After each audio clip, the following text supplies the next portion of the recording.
Assalamualaikum warahmatullahi wabarakatuh.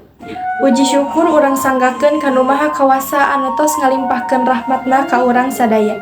Alhamdulillah, dina dinten ieu tiasa kempel di dieu dina kaayaan sehat walafiat.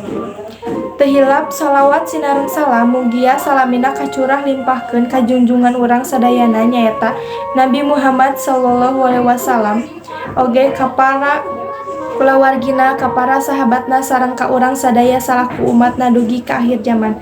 Amin ya robbal alamin. Kepala Sakola anu kusim kuring dipihormat, Bapak Ibu guru anu kusim kuring dipihormat, sareng rerencangan sadaya anu kusim kuring dipihormat.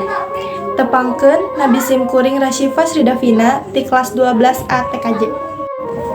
Dina kasempatan ieu Sim Kuring bade ngadugikeun biantara singget ngeunaan pentingna neangan ilmu. Hadirin anu kusim kuring dipikahormat, urang sadaya di dieu kedah getol neangan ilmu. Tina ilmu kabagjaan dunia tiasa urang rasakeun. Tina ilmu oge kabagjaan alam akhirat tiasa urang rasakeun. Sapertos tina hadis anu Nabi anu ngabogaan harti, barang saha nu ngahoyongan kahirupan duniana, mangka wajib bagina ngabogaan ilmu. Nah, makin loba ilmu nuku urang dipiboga, insyaallah kabutuhan sareng kabagjaan dunia tiasa urang hontal.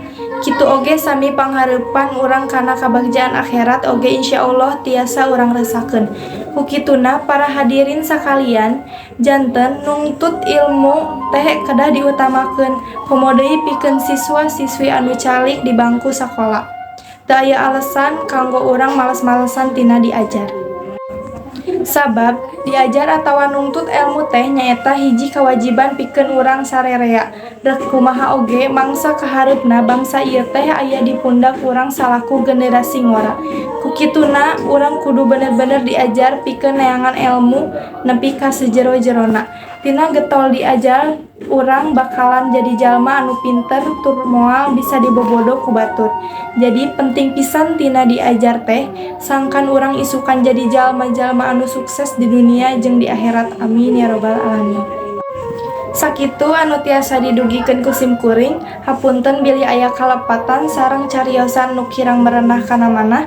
Hatur nuhun ka sadaya perhatosanana. Wabillahi taufik wal hidayah. Wassalamualaikum warahmatullahi wabarakatuh.